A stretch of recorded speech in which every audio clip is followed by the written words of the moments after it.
Ladies and gentlemen, welcome to DSP Sports. I'm Don Stevens, and with me, as always, is David Beard. How you doing, David? Well, Don, we made it through the bad storm, and we're back at it. Yeah, we weren't here last week because of that. Apparently, the DSP compound was close enough to the bad part of the storm that lightning struck and hit a pole and took out a transformer right in front of the compound. So we were down in the bar that the Don Stevens Show broadcasts from, and the power went out. So we were in the dark, had to go to auxiliary power, which Dave, as you know, is flashlights. Yeah. Well, we were down to the basement, and fortunately, we're hooked up to the post office, so we never lose power, or we're the first ones to get it back. Well, that's great. That is great. Yeah.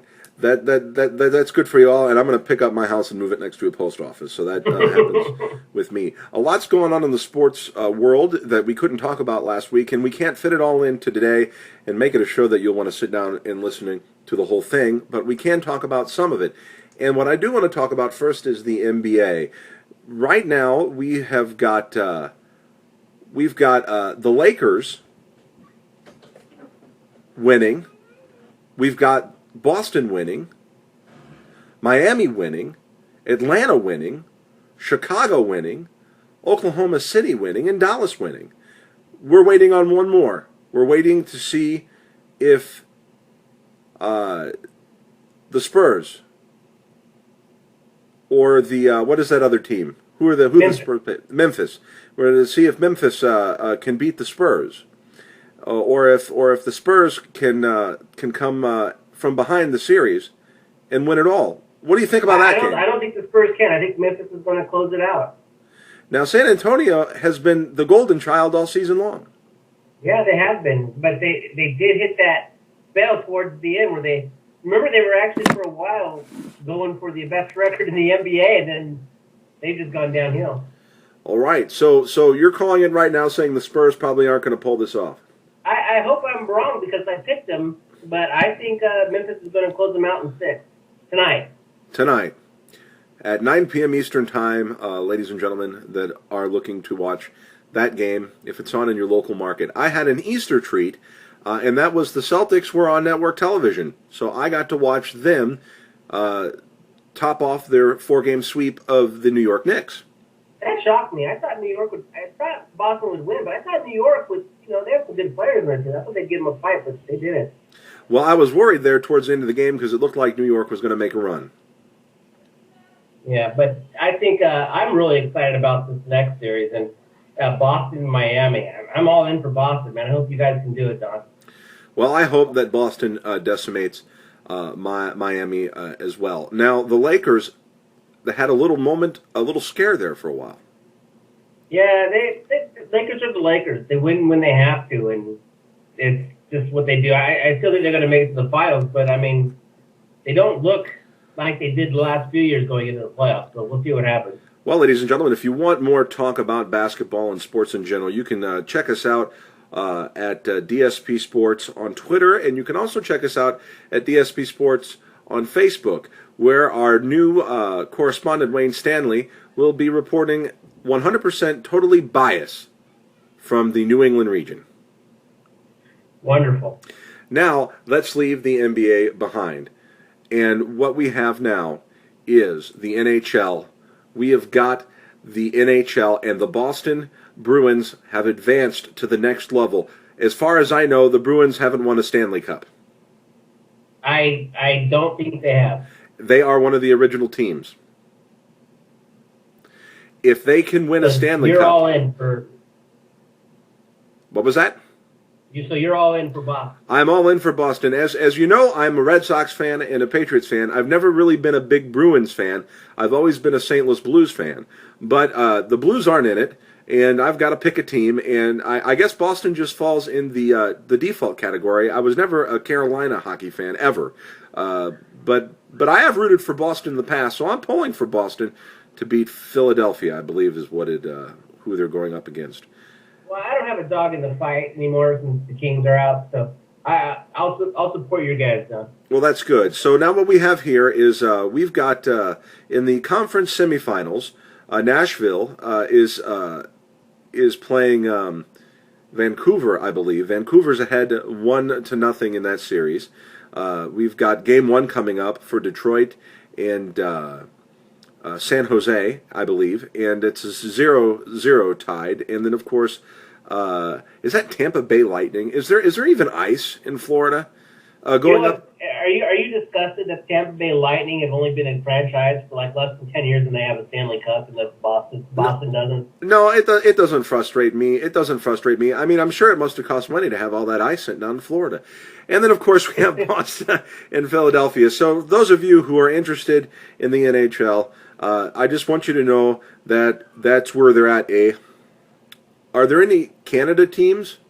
Vancouver. Vancouver, I think that Vancouver may be the only one left. Wow, poor Canada. And with that, we're gonna leave the NHL and go to the Major League Baseball. All right. Right now, we've got the Yankees are in first place. Boston looked like they were trying to climb out of the cellar. It looks like they are out of the cellar, but just by one game. They started horrible this year. Terrible. Cleveland, on the other hand, has shown us with a 16-8 record that maybe they don't need Charlie Sheen to come and win for them. They're doing it fine on their own. And they can't get anybody to those games either, which is kind of sad because they're doing well, but they can't get anybody to attend the games. It sounds like. Well, that's right. Now back to New York. They're playing their closest attacker is Tampa Bay. That's a race there. They're only 1.5 games ahead of Tampa Bay. Cleveland is 4.5 games away from Detroit. And Texas is in first place, but it's a close one. The Los Angeles Angels are only one game behind. Yeah, that'll be a good division all year.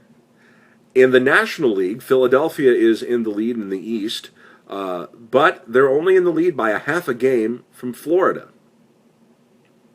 And St. Louis, believe it or not, is in first place, but only by one game. Good. Cincinnati's a game behind, and Milwaukee's 1.5 games behind. So St. Louis has plenty of time this season to throw that all away. In the West, Colorado is in the lead by 4.5 games over your LA Dodgers. Yeah, they're running away with this division. I'll tell you, Colorado is looking really good. And if it wasn't for the fact that Philadelphia's starting lineup of pitchers wasn't so stacked, I think Colorado would have a chance this year. Also, just on a side note, Andre Ethier, the Dodgers, is in the middle of a 23-game hitting streak, I believe, right now. So that'll be fun to watch. Well, that is the Major League Baseball for you. Now, there was an NFL draft this last week, and Carolina had the first pick in the draft. Carolina, number 1. Well, look at I honestly think here what we're seeing, Don, is the Sam Bradford effect. Sam Bradford took the Rams from one win last year, and then to one game from being in the playoffs. They picked 3 quarterbacks this year in the first round. Everybody is trying to find that Sam Bradford. The one thing I do understand what they did with Cam Newton in Carolina is that does make interest back in that area, and the games will be sold out next year. So that's what I think they were going for. Well, money is a big issue, especially when those two groups of millionaires can't come to terms over exactly how to spend the money that they're making off the fans. And now to NASCAR. David, take it away. I'll tell you what, man, that last race at Talladega, we weren't able to talk about it last week, but 2 weeks ago, last week was a bye week, but 2 weeks ago when that Talladega race was awesome. I think that race showed you right there, Don, why Talladega is my favorite race. To see Junior out of nowhere push Jimmy Johnson to the lead and win, it was exciting, and I mean, it was so close at that end, man. I've never seen a race that good in my life. I wish I remembered what he had said. You quoted it on Facebook, but he was talking with Jimmy Johnson about when they should pull ahead. Yeah, oh yeah, okay. So I was listening to the in-car radio, and Johnson, with about 10 laps to say, says, when do you want to go? And then Dale Jr. says, let them go for another 8 laps. We can catch all these assholes in 2 laps. Sorry, Dave's mom. The And I was thinking, no way, but he was right. He was absolutely right. Man, he was right, and I know that Junior really wants to win, and to be so close to the finish line and not win must be tough for him. But at the same time, wow, they were 3.5. I don't want to say 4 wide because they really weren't literally 4 wide, but they were like 3.5 wide right there, all the way up to the finish line, and it was very exhilarating, and I was on the edge of my seat. You know what was, I think, what really impressed me about Dale Jr. and listening to him on his radio? It was his turn to be in the front, but he was having a hard time guiding, and Jimmy Johnson was much better on the front, and Junior came over the radio and said, let's switch, and this is about 20 laps to go. And Jimmy Johnson was like, are you sure? And he's like, yeah. He's like, I'm better on the back, and you're much better driving, leading. So he actually gave up the opportunity to win to push Jimmy Johnson to the victory. Well, I think that's a very important point. When you're in a position in sports or anywhere in life, and the object is to get as close to the top of the finish line or win as you can, if you're going to put yourself in the front, and with the realization that you may not be able to pull it off because your car's not working right or whatever the case may be, putting yourself behind in a situation like that, it only serves you better and the guy that you're racing with. Yeah, and you know that race was 4 wide, 2 deep. It was so close there at the end. I guarantee you, had anybody been just 2 in a row on that last lap, somebody would have gotten wrecked like last year with Kozlowski and Edwards. So there was no way anybody could wreck each other because they were all tight knit.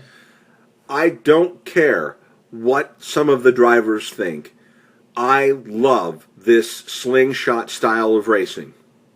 I love these 2-on-2 racing. This is awesome. This is good racing to watch. The next Talladega race is in the Chase, and I believe it's at night. And Talladega, one of these years, I'm going to get down there to a Talladega race. I would love to go to a Talladega race. I would love to go to any race. They don't run the races at Gateway really anymore. The NASCAR, the Cup. last one was last year, and it was the Busch Series, the Nationwide Series. I used to go to the races a couple times a year. I loved it because you get to bring your own beer. But hey, you know what? Let's focus on this next race. The next race is the Croix Royale race here. Croix Royale. Richmond, baby. I love Richmond. Richmond's my second favorite race. It's always exciting there. It's Saturday night under the lights again, and it'll be a really exciting race. Well, I hope so. I hope it is really exciting. And what is it about Richmond that you like so much, Dave? It's always competitive. The racing it's a short track. So the racing is tight, and it's just always a good competitive race. There was a good exchange between Kyle Busch and Dale Jr. about 3 years ago, where Jr. was winning the race with 3 laps to go, and Kyle Busch turned him and won. And then about the next race there, the winter race, late summer race, Dale Jr. wrecked Kyle Busch, who was leading. Dale Jr. didn't win, but it was a good back and forth. It's just an exciting track to watch. All right, well, since this is your baby, you go ahead and lead off with the picks if you want to. If you don't, I can go ahead. I think you are actually up, sir. Okay, well, then I'll do it. I pick for my top 10, in no particular order, Matt Kenseth, Jimmy Johnson, Dale Earnhardt, Kevin Harvick, Denny Hamlin, Paul Menard, Carl Edwards, Jeff Gordon, Casey Kane, and Juan Montoya. Ooh. My pick for the win. Oh, man. God, this is tough. Jeff Gordon. Ooh. Jeff Gordon. And Robbie Gordon, I got in through owner points, is my record. Well, hey, we have a couple things in common this week.